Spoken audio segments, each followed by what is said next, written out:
கோவை ரத்தினபுரி லட்சுமிபுரம் பகுதியில் பெண்மணி ஒருவர் தானாக சாலையில் படுத்துக்கொண்டு வலிப்பு வந்ததைப் போல அப்பட்டமாக நடித்த சிசிடிவி காட்சி வெளியாகியுள்ளது.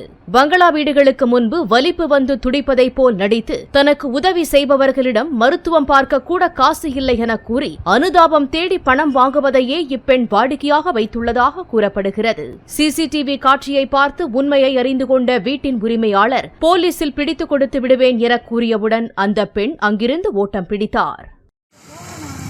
ஆஸ்பத்திரி கூட்டு போறோம் வாங்க.